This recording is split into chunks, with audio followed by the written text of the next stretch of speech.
Diberi kesempatan untuk bisa beribadah. Tuhan masih memberi kita panjang umur. Saudara, puji Tuhan. Ada satu kata-kata bijak ya, berkata, kita bisa tahu isi dompet kita. Kita bisa tahu sisa saldo kita di bank. Tapi kita tidak bisa tahu sisa umur hidup kita. Semuanya itu adalah di tangan Tuhan. Sampai kapan sisa hidup kita nggak tahu. Tapi kalau saat ini kita sehat, kita masih bisa beribadah, ayo kita gunakan sisa hidup ini untuk kemuliaan nama Tuhan, kita gunakan sebaik-baiknya. Saudara, pagi hari ini kita mau belajar firman Tuhan. Akhir zaman kita semakin butuh firman Tuhan sebagai guidance sebagai yang mengatur hidup kita supaya kita itu enggak melenceng ke kanan ke kiri tapi kita berjalan sesuai dengan firman Tuhan. Khotbah pagi hari ini saya beri judul yang dikasihi. Saudara, sebagai manusia kita tentu semua ingin dikasihi ya.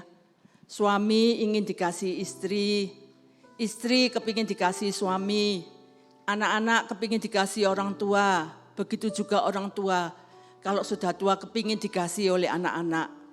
Apalagi kita anak Tuhan, ya kita kepingin dikasih Tuhan. Tuhan itu memang naturnya adalah Allah yang penuh kasih, tetapi kita pingin kita itu menjadi sesuatu yang lebih dikasih Tuhan. Yang berkenan, yang istimewa di hatinya Tuhan.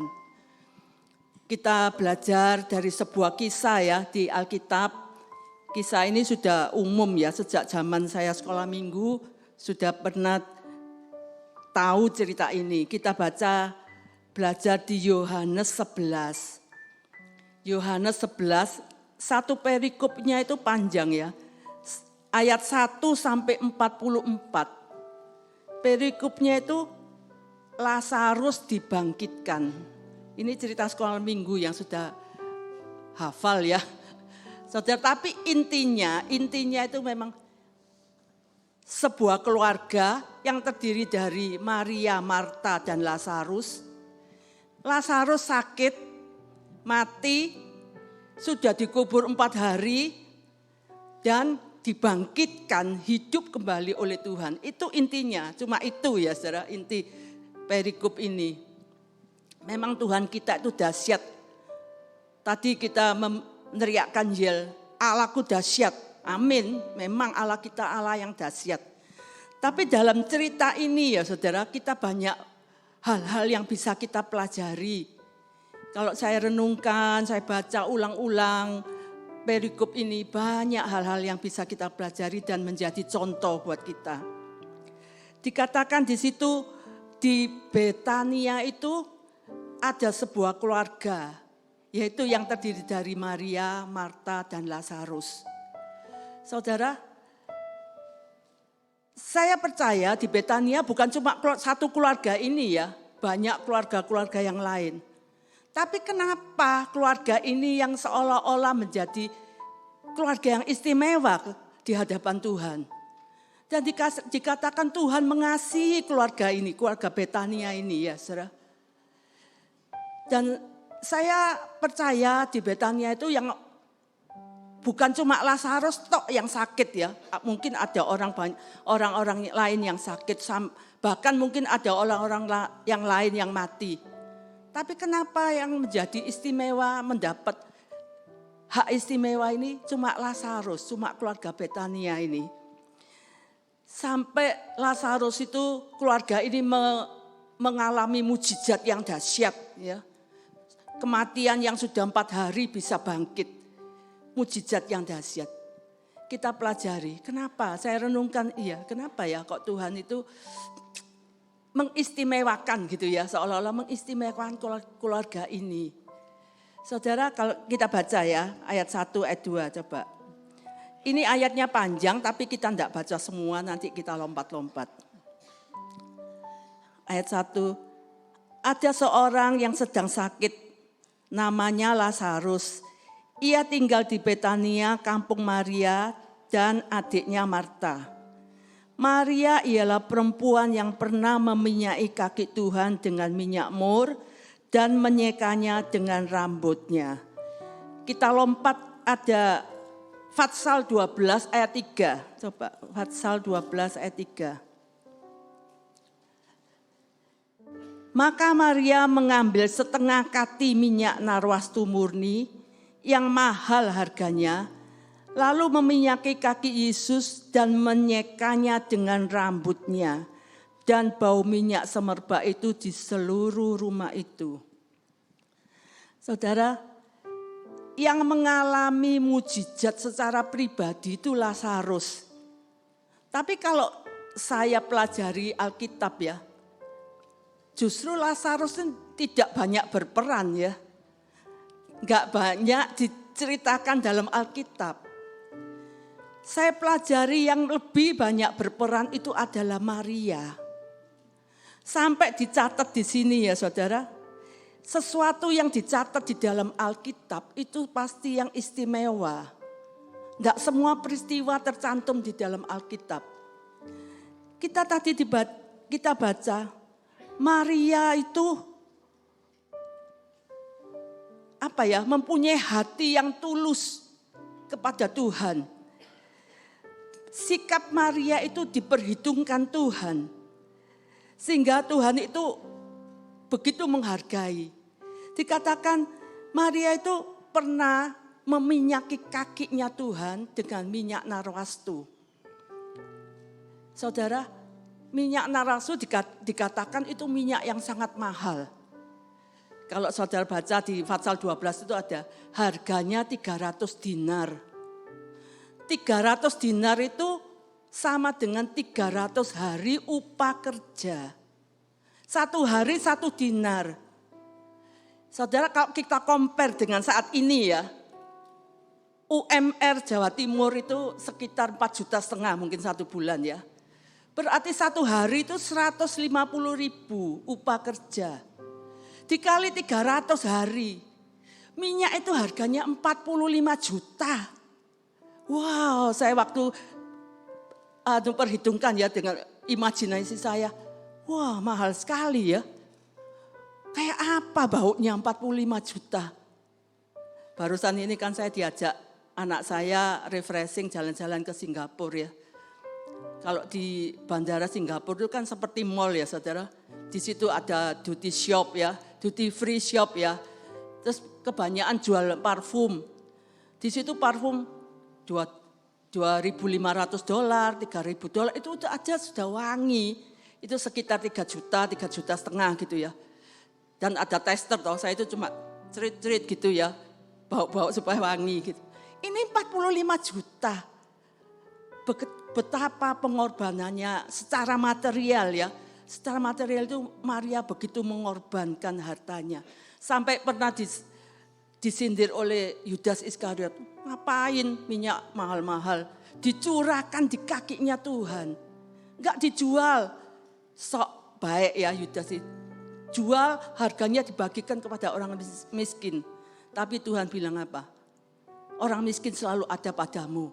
Tapi Tuhan tidak selalu ada. Selama Tuhan masih hidup di bumi ini. Ya saudara, pengorbanan secara material begitu. Maria itu berkorban, berani berkorban untuk Tuhan. Bukan cuma itu ya saudara. Secara materi, secara spirit.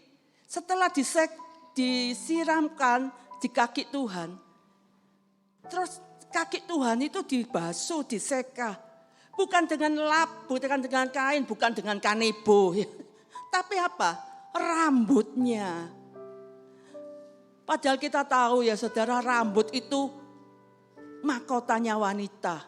Kehormatannya wanita. Wanita itu kalau mau pergi ya, pasti setelah wajah rambut ya. Catok, mau diapain ya. Mesti rambut, itu kehormatan wanita. Tetapi Maria berani mengorbankan kehormatannya untuk Tuhan. Untuk menyeka kakinya Tuhan. Padahal di situ juga waktu Maria melakukan berbuat sesuatu untuk Tuhan itu bukan secara berdua dengan Tuhan. Tuhan itu kalau pelayanan kan rombongan ya, pasti dengan murid-muridnya. Waktu ada persekutuan itu, saudara, pasti ada murid-murid Tuhan. Tapi Maria enggak malu. Dia mengorbankan harga dirinya, kehormatannya untuk Tuhan. Itu yang dihargai Tuhan. Saya pelajari, oh ini rahasianya kenapa kok Tuhan itu membuat keluarga ini istimewa. Peran seorang wanita Maria. Bukan cuma itu saudara, kita baca ya, kalau jemaat lama mungkin sudah banyak yang tahu, tapi jemaat baru kita baca juga sikap Maria di Lukas 10. Lukas 10 itu ada suatu perikop ayat 38 sampai 42. Tapi kita tidak baca semua. Di situ ada cerita setelah Tuhan Yesus dalam perjalanan pelayanan, dia mampir di rumahnya Marta dan Maria. Saudara, Marta menyambut Tuhan dengan melayani. Tapi kita baca di 42 ayat 42.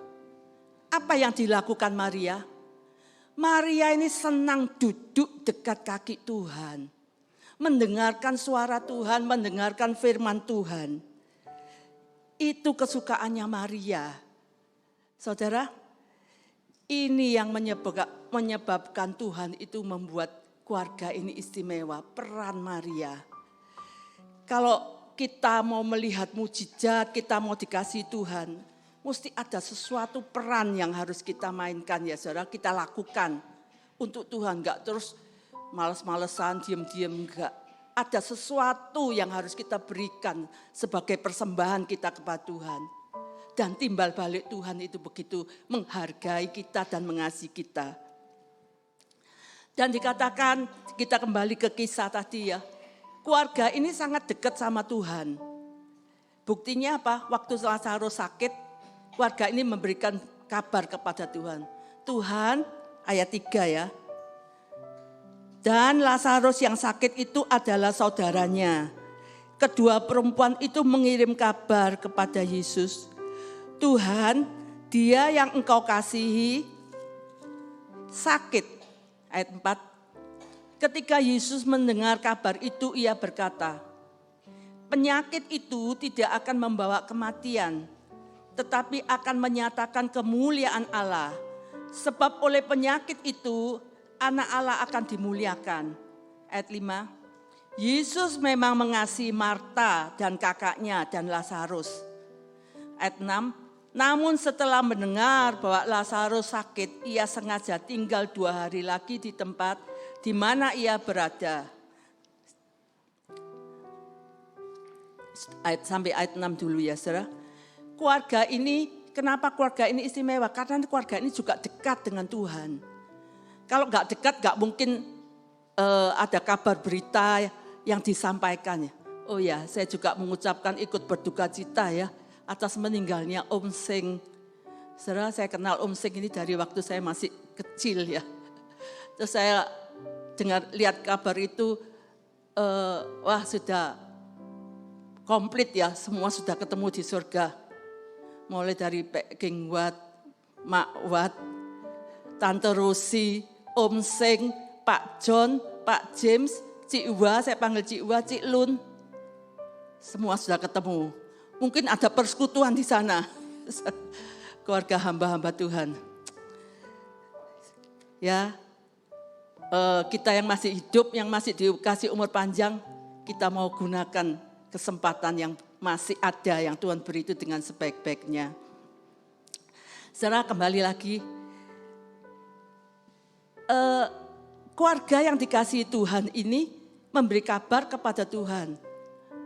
Orang yang engkau kasih itu sakit, Lazarus. Tapi dikatakan Tuhan itu sengaja justru memperlambat. Katanya mengasihi ya saudara, saya pikir katanya mengasihi, tapi kok sengaja diperlambat. Coba Sebetulnya kalau orang tuh mengasihi ya dikabari, oh orang dekat misalnya saya dikabari saudara saya sakit gitu. Pasti kita cepet-cepet ya ke sana. Enggak, ini tambah sengaja.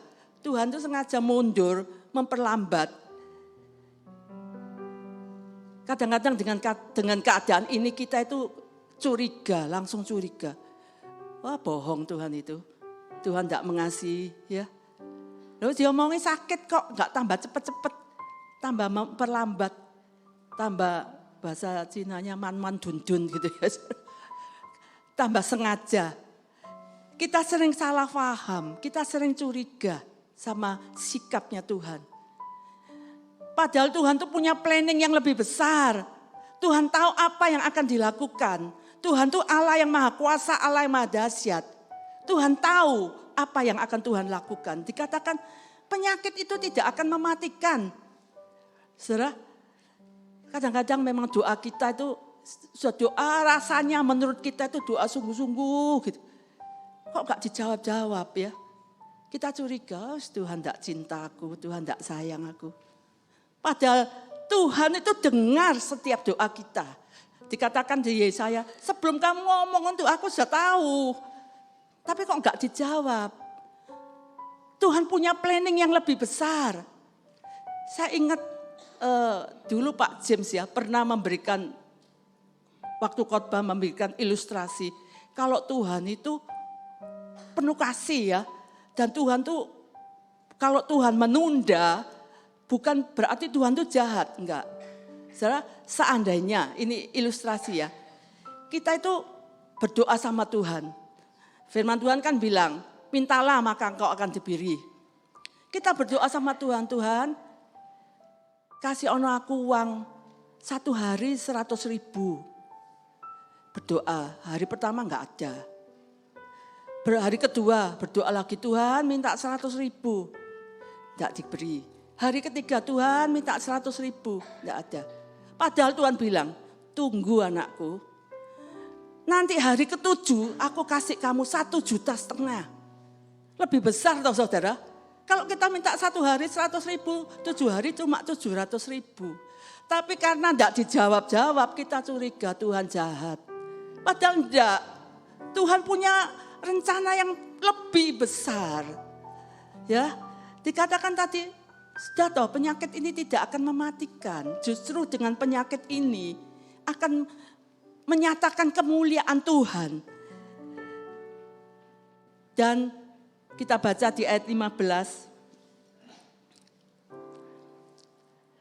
Setelah Lazarus mati ya, dan Tuhan sudah tahu, Tuhan malah berkata, tetapi syukurlah aku tidak hadir pada waktu itu. Sebab demikian lebih baik bagimu supaya kamu dapat belajar percaya. Marilah kita pergi sekarang kepadanya. Tujuan Tuhan itu dengan menunda itu mengajar kita itu untuk percaya. Jangan kalau doa dijawab, ya senang cuma nggak terlalu ngotot gitu ya saudara. Tapi kalau doa itu belum dijawab, kan kita itu sungguh-sungguh Tuhan gitu ya. Justru dengan menunda itu, Tuhan mengajar murid-muridnya itu untuk percaya. Dan Tuhan mau menyatakan bahwa tidak ada yang mustahil bagi Tuhan. Segala sesuatu Tuhan tuh bisa. Makanya jangan terlalu curiga sama Tuhan ya, jangan salah paham. Kita itu seringkali salah paham. Saya juga seringkali curiga kalau saya doa, kok gak dijawab ya, kok enggak dijawab ya gitu. Tuhan di mana ya, Tuhan di mana?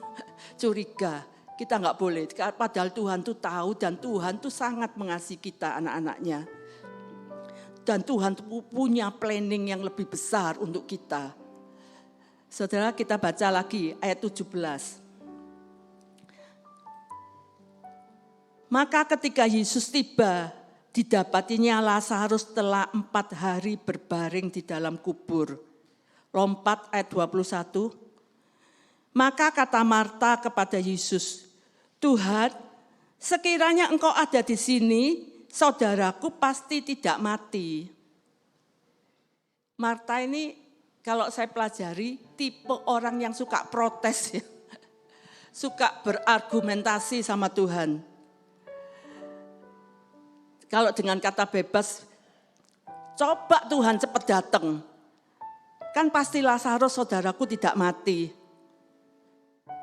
Makna dari kata-katanya Marta tadi ya. Sekarang loh Tuhan datang, telat. Ya, percuma. Sudah tidak ada harapan. Sudah telat. Yang ada cuma tangisan dan penyesalan. Seolah-olah kata-katanya Marta itu. Padahal Tuhan bilang, penyakit itu tidak mematikan. Saudaramu tidak mati, tidur. Nanti dia akan bangkit. Iya, nanti bangkit akhir zaman. Suka berargumentasi. Kita itu sama Tuhan kadang-kadang suka berbantah ya. Berbantah. Lain sikapnya dengan Maria. Pagi ini kita yang menjadi contoh kita itu, platform kita itu sosok Maria. Ya saudara, kalau kita baca ayat 29,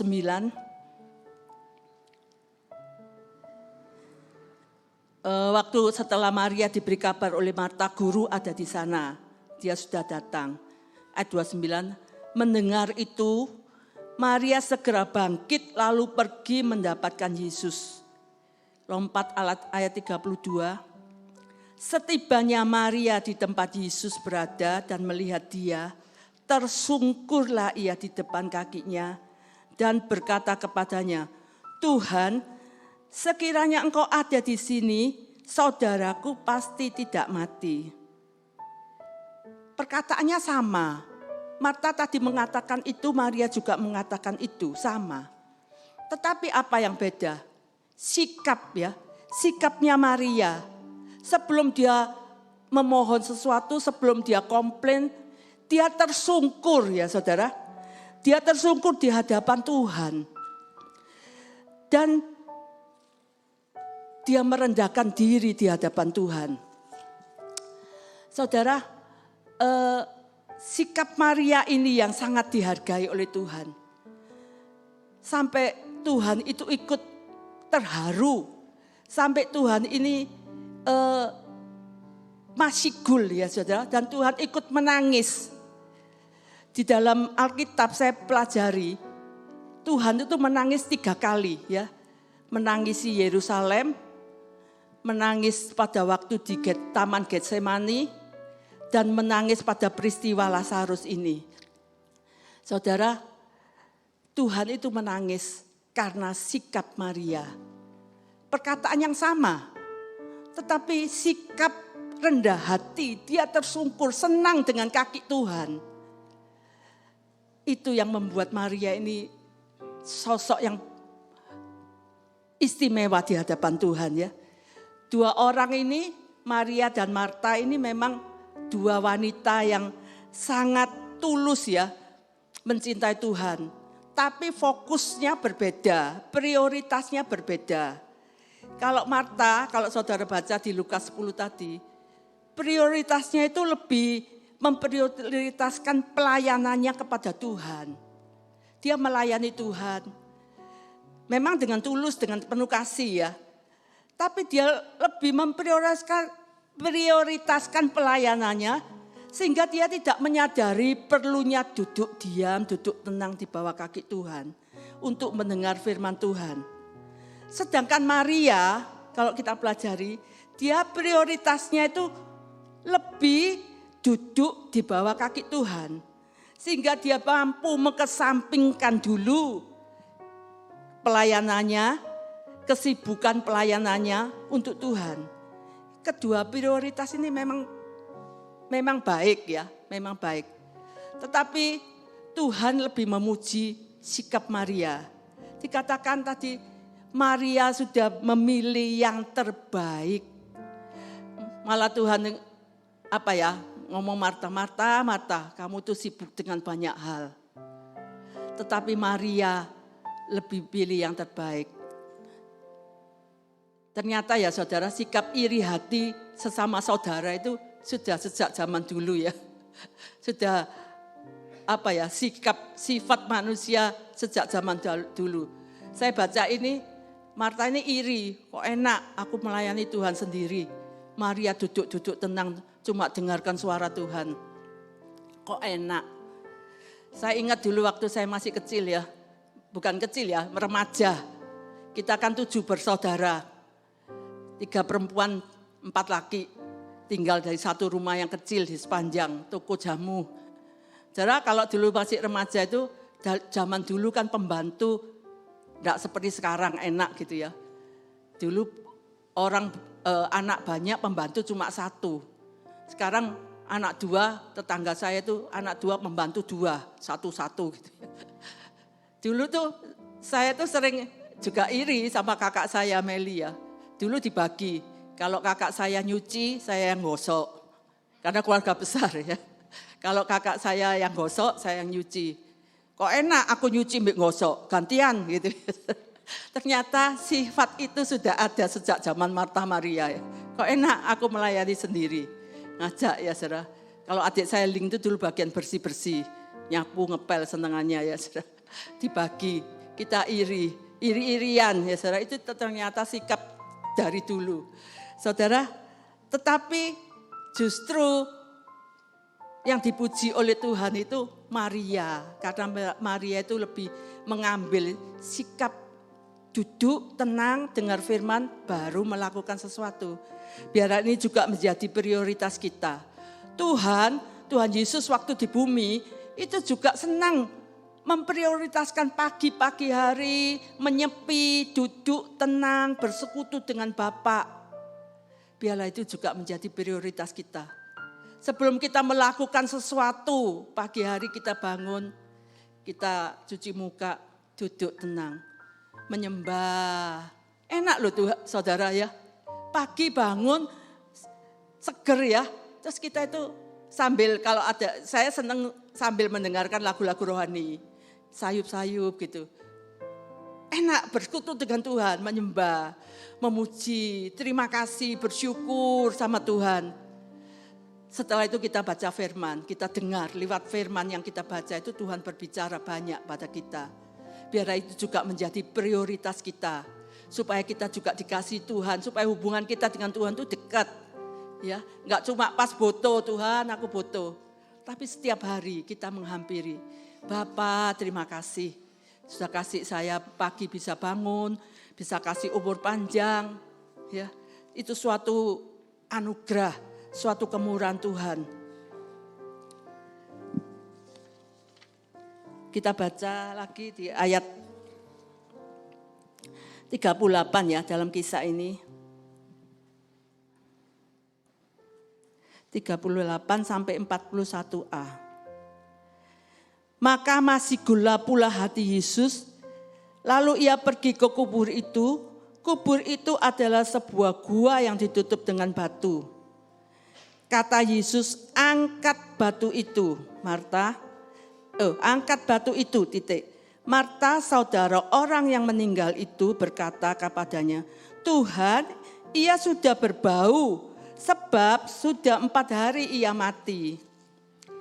Jawab Yesus, bukankah sudah kukatakan kepadamu, jikalau engkau percaya, engkau akan melihat kemuliaan Allah. 41a. Maka mereka mengangkat batu itu. Loh, protes lagi toh Marta. Tuhan bilang, angkat batu itu. Tuhan ke kuburnya Lazarus. Marta masih protes, sudah mati Tuhan pada hari, bau. Protes. Kita kadang-kadang itu sikap kita itu sebagai anak Tuhan seperti Marta ya. Protes terus sama Tuhan. Nggak nurut ya saudara. Kalau kita mau melihat mujizat Tuhan, satu yang harus kita lakukan, ini perintahnya Tuhan, angkat batu penghalang tuh. Batu penghalang itu yang seringkali menghalangi kuasa kebangkitan. Batu apa? Batu keputusasaan, batu kekecewaan, nggak bisa mengampuni, benci, angkat itu. Tuhan kata angkat batu penghalang itu. Kalau kita mau melihat kuasa mujizat kebangkitan. Yang kedua, kalau kita mau melihat kuasa kebangkitan, di ayat 43 kita baca lagi. Dan sesudah berkata demikian, berserulah ia dengan suara keras, Lazarus, marilah keluar.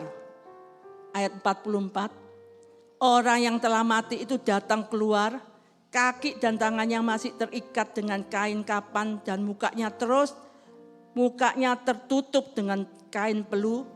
Kata Yesus kepada mereka, bukalah kain-kain itu, biarkan ia pergi. Buka ikatan-ikatan itu. Saudara, kita memang enggak mati secara fisik seperti Lazarus ya. Tapi kita butuh kuasa kebangkitan. Kebangkitan ekonomi, kebangkitan kesehatan, kebangkitan usaha. Banyak sekarang usaha-usaha yang mati ya. Kalau saya dengar berita di TV, di Jawa Barat ada 14 perusahaan ya yang hengkang, tutup dan mengakibatkan kalau enggak salah 14.000 karyawan ya yang kehilangan pekerjaan. Kita butuh kuasa kebangkitan ekonomi, banyak ekonomi yang merosot. Apa yang harus kita lakukan? Ayo angkat batu itu, batu penghalang. Dan yang kedua, keluar dari gua. Tuhan katakan, Lazarus keluar. Jangan sembunyi di gua itu gelap, pengap. Kita ingat ceritanya Nabi Elia, waktu dia mengalami depresi, karena diteror sama Isabel ya saudara, mau dibunuh. Elia nabi besar, dia depresi, dia lari masuk gua di Gunung Horeb. Tuhan tanya, Elia apa kerjamu di gua itu? Tuhan katakan, keluar, berdiri di atas gunung itu. Dan lewat angin sepoi-sepoi Tuhan berbicara kepada Elia. Kalau kita ingin mengalami kuasa kebangkitan, angkat batu, keluar dari gua. Dan yang ketiga apa? Lepaskan ikatan-ikatan yang mengikat. Saudara, memang kita enggak diikat seperti mumi kayak Lazarus. Tapi banyak ikatan-ikatan kadang secara pribadi kita tahu apa yang mengikat kita. Ikatan-ikatan dosa. Ikatan mungkin ya, ikatan perselingkuhan, ikatan perzinahan, ikatan pornografi. Itu yang membuat kita itu kadang terikat, tidak bisa bebas, tidak jadi orang merdeka. Dan itu yang seringkali mengintimidasi kita, setan mengintimidasi kita ya. Kamu kan masih gini, kamu kan masih gini. Lepaskan, biar kita bisa menikmati kuasa kebangkitan. Tuhan kita itu Tuhan yang dahsyat ya. Lewat firman cuma Tuhan perintahkan, angkat batu, keluar. Dan lepaskan ikatan-ikatan. Tuhan itu Tuhan yang otoritas ya, berdaulat penuh atas hidup manusia. Sehingga apa? Lazarus yang sudah 4 hari mati, yang sudah bau di dalam kubur yang gelap. Tuhan sanggup membangkitkan dan hidup kembali. Saudara, kalau saya dengarkan Bapak Pendeta Philip Mantova pernah seringkali berkata, iman itu sebetulnya sederhana. Cuma butuh percaya dan melakukan. Yang menjadi rumit itu adalah pikiran kita. Seringkali kita itu seperti Marta, berargumentasi, protes. Itu yang kadang-kadang membuat iman kita itu down. Padahal iman itu sederhana, percaya, melakukan firman Tuhan.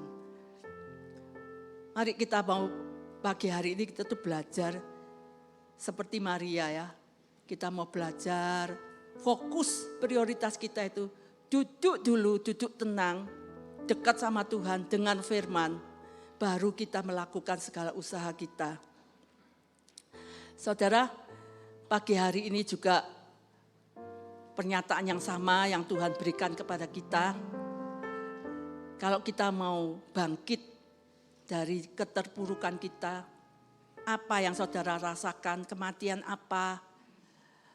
Saudara, ayo kita Tuhan katakan, singkirkan batu, ayo keluar, lepaskan segala ikatan-ikatan. Supaya kuasa kebangkitan itu bisa kita rasakan.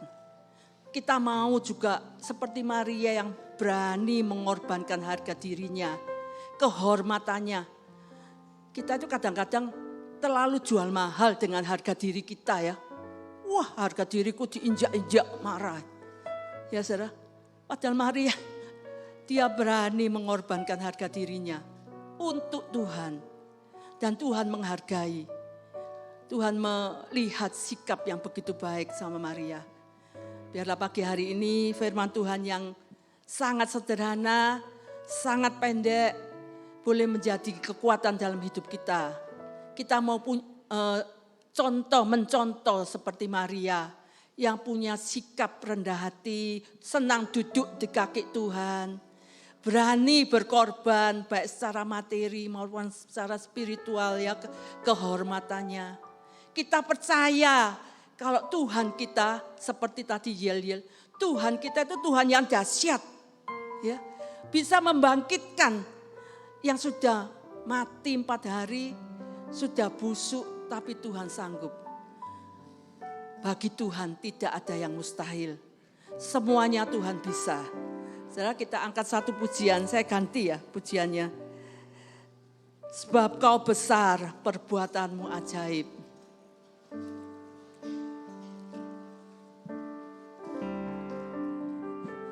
Sebab kau besar, perbuatanmu ajaib, tiada seperti Engkau,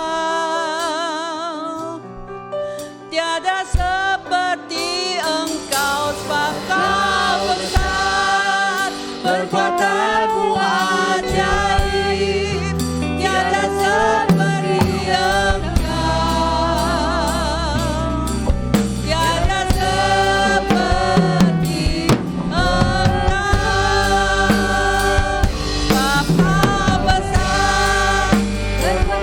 Kembalikan kepada Bapak Saudara. Tiada seperti Engkau, tiada seperti Engkau. Kau besar, perbuatanmu ajaib. Sama-sama kita pakai berdiri sama Tuhan. Tiada seperti Engkau, tiada seperti Engkau. Tiada seperti Yesus, tiada seperti Yesus. Sorak-sorai itu Tuhan, Dia sanggup melakukan segala perkara. Tuhan Maha Kuasa, kematian menjadi kehidupan. Haleluya.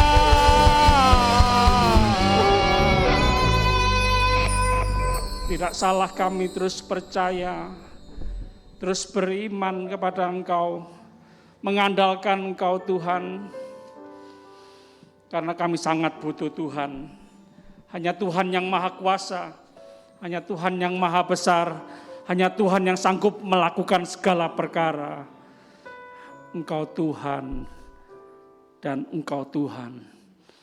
Terima kasih Tuhan, layak kami memuji-muji-Mu setiap hari, layak kami menyembah-Mu setiap hari.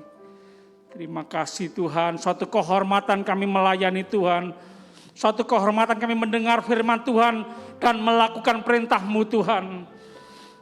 Terima kasih kami sedang melakukan kehendak-Mu, Raja di atas segala raja, Tuhan atas segala Tuhan, atas alam semesta yang maha luas ini. Terima kasih Tuhan. Haleluya. Tuhan memberkati Ibu Yeni, keluarga, pekerjaan pelayanan. Tuhan memberkati berlipat kali ganda. Tuhan memberkati seluruh jemaat Tuhan yang mendengar dan siap melakukan firman-Mu Tuhan. Haleluya. Kami bersyukur kami menjadi orang-orang yang sangat dikasihi Tuhan. Kau sangat mengasihi kami, menebus hidup kami, mengampuni segala dosa kami. Engkau menyerahkan nyawanya bagi kami, orang-orang berdosa. Terima kasih Tuhan, terima kasih. Kami akan kembali ke tempatnya masing-masing dengan sukacita, menikmati damai sejahtera dari Tuhan Yesus Kristus. Kami terus percaya perlindungan penyertaan Tuhan sempurna untuk kami semua. Anugerah kasih karunia Tuhan melimpah seumur hidup kami. Terima kasih Tuhan, kami akan terus hidup dalam kasih karunia Tuhan. Kami berdoa, bersyukur, percaya demi nama Bapa, Putra, Roh Kudus, Allah yang Esa, yang kami kenal dalam nama Tuhan Yesus Kristus, Tuhan dan Juru Selamat kami yang hidup, yang punya kuasa surga dan bumi. Haleluya, semua yang percaya sama-sama katakan amin. Tuhan Yesus memberkati. Tuhan Yesus memberkati.